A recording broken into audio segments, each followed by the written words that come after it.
Okay, we'd like to welcome Jon Rahm into the interview room, our current FedEx Cup leader, and he returns to Olympia Fields where he won this tournament in 2020. Jon, welcome back. If we can get some comments on being back at Olympia Fields and with fans here this week. It's always great to come back to already play the tournament and did so successfully, right? It's obviously a very different week. We don't have COVID rules. Everybody's here present. We don't have those Zoom media calls. Personally, my life has changed quite a bit as well, right? Kelly was pregnant with Kepa early stages of the pregnancy when we came, and we're a little bigger family now with two young ones. So it's good to see that after a great win, things have improved so much, and both on and off the golf course for me. 4 wins on the season, and as I mentioned, FedEx Cup leader. Just talk a little bit about the stretch here just with these last 2 tournaments of the year. Well, point coming to the playoffs is to give yourself the best chance to get to East Lake on the #1 spot. So I've done a pretty good job so far. Hopefully this week I can have a good performance like I did last time and earn it and clinch it and give myself the best shot for the win. It's been a great year so far, so hopefully I can end it off the way I started it. All right, we'll start with questions. Sean on the left. Jon, do you feel like you're a different golfer than you were 3 years ago when you won here? I don't know if different is the word. I would say better. Yeah, I think I've improved quite a bit since then. When you think about that improvement, could you detail it? We don't have enough time to give you everything.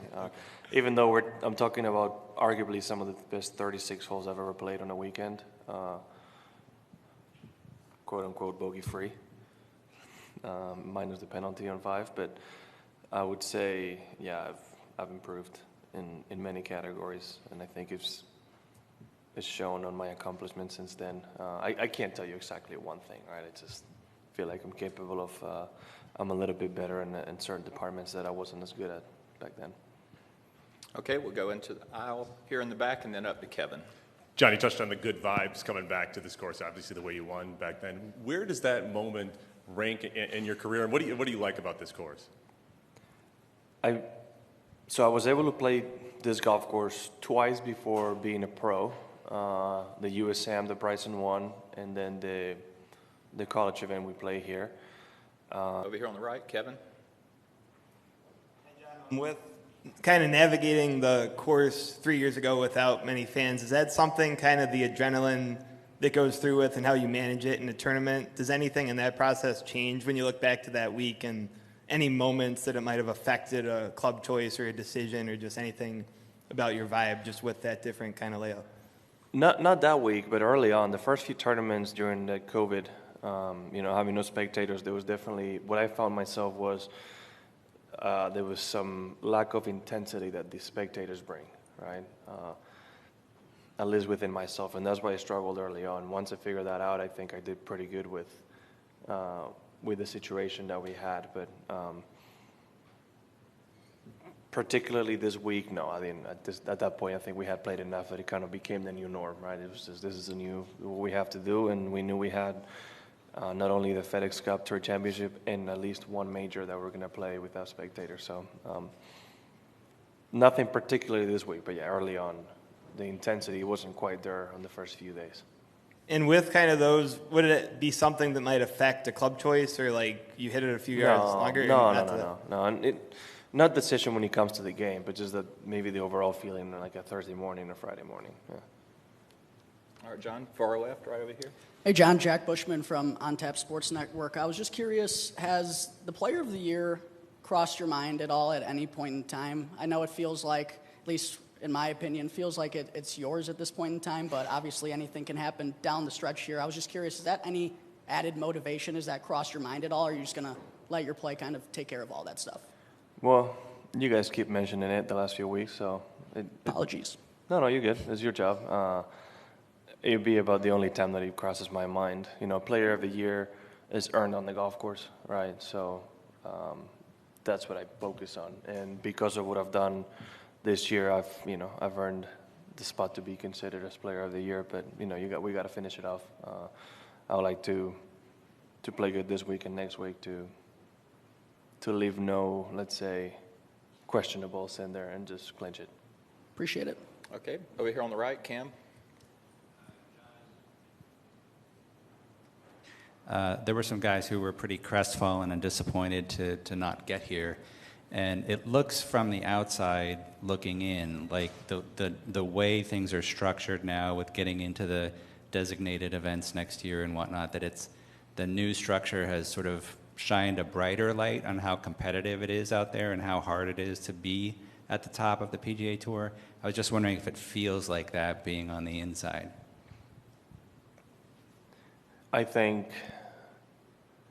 from the outside, without really experiencing what we experience as players, you're never really going to get the full scoop on how difficult it really is to be out here.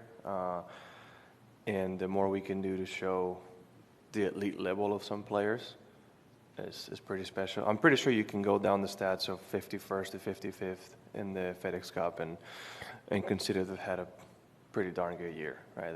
They're incredible golfers, yet they can't make it to the end of the playoffs. Like it happens in many other sports, but you know, we carry what we've done all year around. So I'm glad it's showing how difficult it truly is, because it is.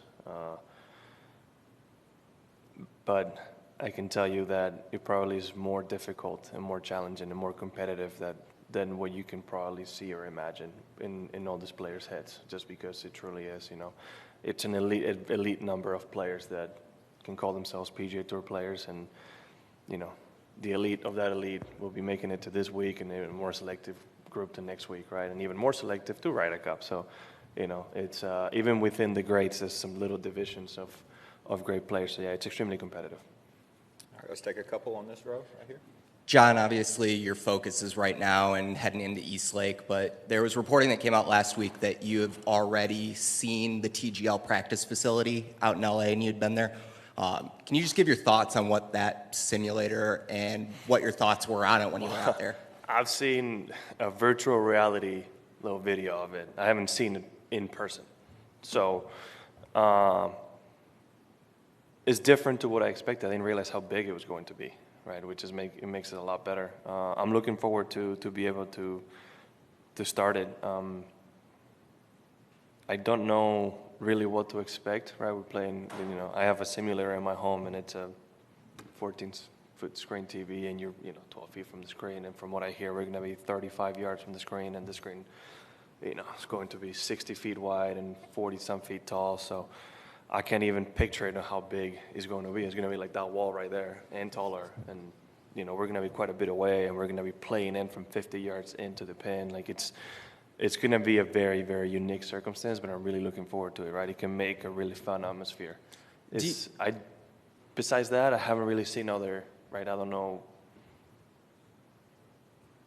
how the ins and outs of it are going to be yet exactly, right? Like we don't know exactly how it's going to go. Sure. Do you think there's going to be a huge appetite for it? Obviously the new schedule is going to come in and it's kind of replacing, the winter swing, but where do you think golf fans are going to fall on this, or what do you hope for? I think so. You're appealing to maybe a little bit of a different audience with the time of day we're playing, right? The type of golf we're going to be playing. And like many sports nowadays, I think that is going to allow for probably a lot more live gambling, which is what a lot of people are trying to do nowadays when they're watching sports. So I think it's, we can appeal to a different audience, and, I'm looking forward to that as well. I've heard a lot of great reviews and thoughts from friends of mine looking into it before they knew I was invested in it and wanting to play, right? So I think we have the opportunity to do something very special. All right, Sean. Jon, the DP World Tour came out with its schedule for next year. Did you get a chance to look at that at all? No. Well, then in general... we haven't even, up past East Lake, I haven't really thought about anything right now, so... in general, when you look at, as probably the preeminent guy who will bounce back between both tours, how many events for you is too many events on like the annual calendar year? It's hard to say. I think it all depends on the scheduling and how those events are spaced out. My fall the last few years has looked pretty much the same. go to Wentworth, Spanish Open, Dubai. So I wouldn't be able to tell you an exact number. It really depends on the year.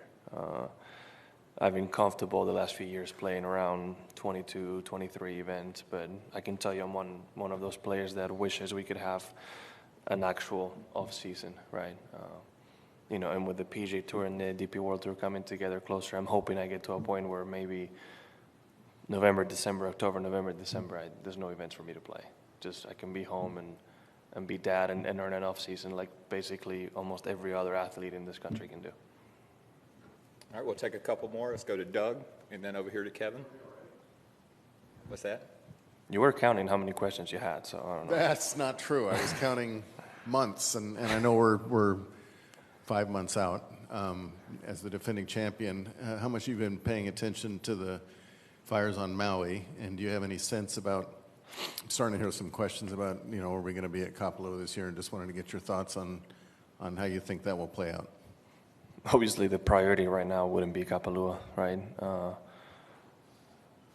I'm, you know, deeply sorry for everybody that lost somebody over there. I know Colin shared a bit of his story, and I'm hoping his grandpa can open his restaurant as soon as he can again, but I'm hoping they can rebuild Lahaina as quickly as possible. It's really, really sad that it happened over there, especially for a culture that cares about their native land as much as the Hawaiians do, right? You don't want to see that happen. So if we do go and play, I'm hoping through the tournament we can help the community as much as we can. All right, over here, Kevin. Looking back from your win 3 years ago, the opening round 75, was there anything that kind of kicked you into gear across from Thursday to Friday, Friday to Saturday, looking back that really spurred you on? Well, I think it was a 6 over par, right, through 2 rounds. Honestly, it was a very small tweak on the setup of my swing that allowed me to play the way I did on the weekend. Nothing else, right? I felt like every part of my game was fairly comfortable. There was just one little missing piece, and that was it. It was about as good a ball striking as you can get for me on that weekend. The one thing I can tell you, which is funny, it's I don't think I attempted to hit one draw on the weekend whatsoever. It was just not happening that week, and I was like, well, we're going to be hitting fades and try to hit greens, and that's what I did, right? It's a golf course in which you just had to keep the ball and play on the right spot no matter how, and luckily, besides the tee shot maybe on 15, because the wind was left to right that day, the fade fit perfectly pretty much throughout the entire golf course. Was that something you consciously decided, like Saturday morning or Friday night? No, I mean, I don't know if it was conscious or no, but like I had supreme confidence that, you know, my stock shot, my fade was going to be a pretty good result over, you know, in my mind at least. And anytime I tried to hit a draw, it just wasn't happening. So I decided not to. I mean, if it's not working, why use it, right? So, you know, there's many ways to play this game, and it's funny that the 2 guys that went on the playoff are 2 guys that predominantly, you know, you wouldn't see them hit a right to left shot, right? So. All right, John, as always, thank you for your time. Get you right over there. Thank you.